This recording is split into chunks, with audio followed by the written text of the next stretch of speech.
What's going on, guys? JSGC here, and we are here for another Manchester City video. Today we're going to be doing my match reaction, match analysis and match review of Manchester City's comprehensive 4-1 victory against Aston Villa in the Premier League, thanks to a brilliant hat-trick from Phil Foden. Before I do crack on with all the talking points from this game, make sure, like always, if you are enjoying the content, do subscribe to my channel. It is free to subscribe. Social media links, they're in the description if you want to go and follow me on my Twitter, Instagram and TikTok. Email also in the description too if you want to hit me up for any sponsorships for any videos or any general business inquiries.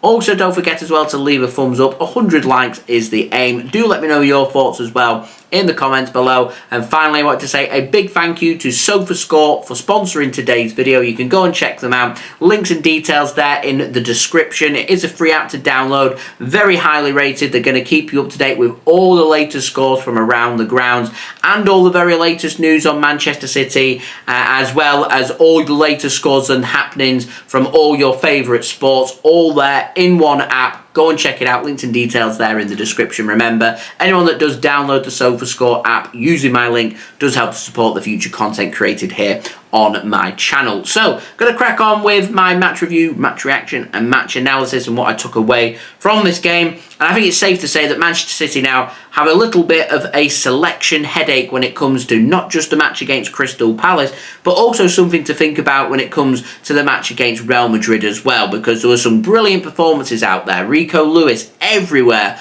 on that pitch. Jeremy Doku looked very lively for Manchester City. I thought he's had a good game for City. A little bit of end product. He's so tenacious, so dynamic, so quick. He causes so many problems. He was devastating to the Aston Villa defenders tonight. Yet he managed to find a little bit of an end product, getting himself an assist, and he looked mightily relieved with himself. And it would be really good from now until the end of the season if Jeremy Doku can just start to find a bit of a consistent level when it comes to his end product, because it's frightening to think how good Jeremy Doku could be if he was clinical in front of goal and he looked up and actually looked to try and play his passes and his crosses in, because he is so dynamic. He's just so quick. He causes so many problems.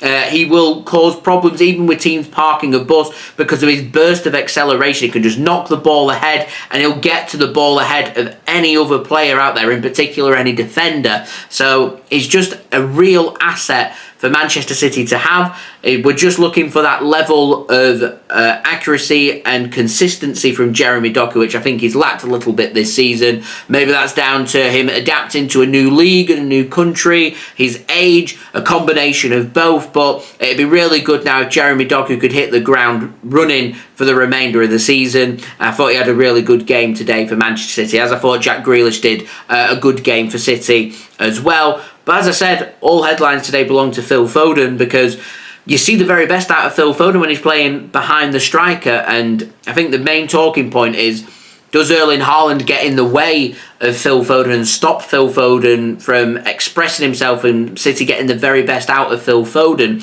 Does Kevin De Bruyne maybe do the same for Phil Foden as well? Do, when we have Haaland and De Bruyne on the pitch, just slightly hamper Phil Foden? Because Phil Foden is the future for Manchester City. He is an outstanding player, and it'd be good to be able to find a way to make the likes of Haaland and Alvarez and De Bruyne and Foden work. The reality of the situation is you're not going to find a way for it to work, because you've got too many similar players in similar positions, so you've got to adapt. And too many times for my liking, I think that we've seen Phil Foden this season drifted out wide. A good winger, but I think he's a great attacking central midfielder for Manchester City. And I want to see more greatness. And I feel like the best way of us doing that is Phil Foden playing behind the striker. And I feel like we get the very best link-up play for City, and working hard and being expressive and creating opportunities and scoring goals. Demonstrated in this game is when you've got that good link-up play up top, and Erling Haaland is a wonderful finisher of the football. He's a great striker. I just don't think he's the best when it comes to ball control, link-up play, one-touch football that City need to adapt themselves to do, because I think that's a good outlet to breaking down teams that are willing to put that low block approach in play. Villa didn't do that. Unai Emery is never going to set Aston Villa up to park the bus and be really defensive. It just doesn't suit him, doesn't suit his style, it doesn't suit Aston Villa. And Aston Villa, in the end, to their detriment, far too open for Manchester City, but I respect them so much, having a great season with some great players, hampered by injury. Their approach to the game, to attack, to commit players forward, to press Manchester City and cause problems, they did that in an abundance in this game. They just didn't have the quality that Manchester City had. And the most important thing here, when City are involved in attacking games, is making sure not only do you put your opportunities away into the back of the net, which City did, it's also managing a situation, something that we didn't do very well against Spurs, against Chelsea at home when we was involved in ding-dong battles. This could easily have been the same. And I was a bit fearful when it got into the second half that we didn't get that killer third goal, that Aston Villa strike. So, for example, Douglas Luiz's opportunity, if Ortega-Moreno doesn't make the save, it becomes 2-2, it becomes a different scoreline. It becomes a very difficult game for Manchester City. It's a game-winning save. City end up building on that, grabbing a third goal, takes the game away from Aston Villa. Well managed, and it's something we've not really seen from City this season. And they continued to push and grabbed another goal. It's done wonders for our goal difference. It's a big 3 points. It's one of the best wins that City have had this season. It was cool, calm, collective. There was times when things weren't going our way, when Aston Villa managed to grab the equaliser, showed a lot of character for us to respond. We've got Real Madrid round the corner. 6 days' time we face Real Madrid away in the Champions League quarter-final first leg at the Santiago Bernabeu. Manchester City will be thinking about that. There's a bit of rotation in place today, the likes of Haaland and De Bruyne on the bench. Expect to see more rotation on Saturday against Crystal Palace, but everything for City that we went with our starting 11 I thought was well balanced. I think if City went with that same starting 11 on Saturday, I think it beats Crystal Palace, and I think it would do a very good job. But we do have to think about Real Madrid. We do have to rotate a few players, so it will be slightly altered, and it's going to give players more opportunities to be able to showcase what they can do and why they should be starting the big games that we've got between now and the end of the season. I think it's important from a psychological point of view for the City players to remember that any game that you start in between now and the end of the season has importance. It is a big game, whether that be against Real Madrid at the Bernabeu, whether that be against Chelsea in the Cup semi-final, whether that be in the final game of the season against West Ham, or it means you're starting games against Aston Villa midweek, or you're starting against Palace away at the weekend, or starting against Luton Town at the Etihad Stadium in roughly around 10 days' time. They're all big games with plenty of meaning. There's so much still to play for when it comes to the Premier League, and Manchester City shown that they're not dead and buried just yet. They're prepared for this fight. We need 9 wins for our final 9 games. We've ticked one off the list. It's now down to 8 games. 8 huge games, 8 wins for Manchester City. We'll be somewhere there or thereabouts when it comes to hopefully winning the Premier League. Man City more than a match for Aston Villa today. It's a great win against 4th place.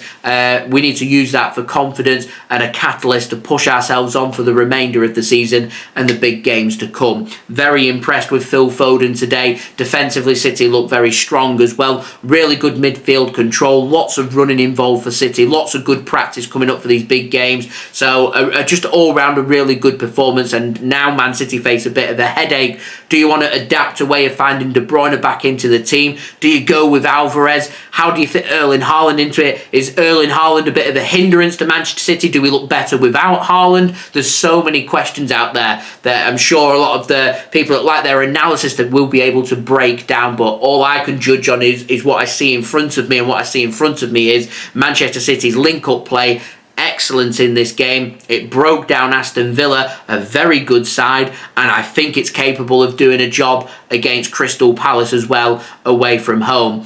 Man City may be tempted to make 3-4 changes ahead of Real Madrid, but if it was up to me, I don't think I'd make too many changes. You don't want to look too far ahead. You just want to think about your next game. That is how you have success come the end of the season. You want to rotate, you're going to have to do it during the game through 50, 60 minutes. You seal games off as quickly as possible, and then you rotate the tired legs that way. Doesn't really do much for Man City's goal difference, but at the moment, it's all about getting the 3 points. We can think about goal difference later on into the season. At the moment, we've won this game by 3 goals, +3 on our goal difference, +3 on the points. It's a perfect game. If we can have another perfect game against Crystal Palace, then never say never. Big games coming up, all to play for as far as I'm concerned.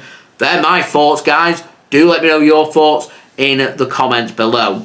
Also, don't forget as well to leave a thumbs up. 100 likes is the aim. Do subscribe if you're new around here. Plenty more City content to come for you guys to enjoy. My social media links, they're in the description if you want to go and follow me on my Twitter, Instagram and TikTok. Email also in the description too if you want to hit me up for any sponsorships for any videos or any general business inquiries. And finally, I would say a big thank you to today's video sponsor, which is brought to you by SofaScore.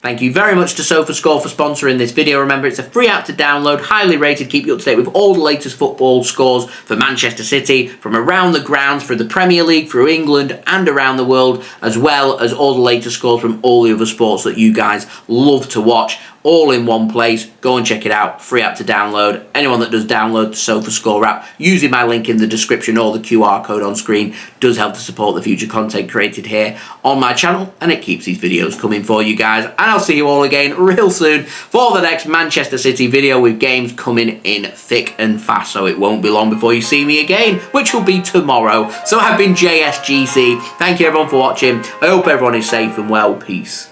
Ciao for now.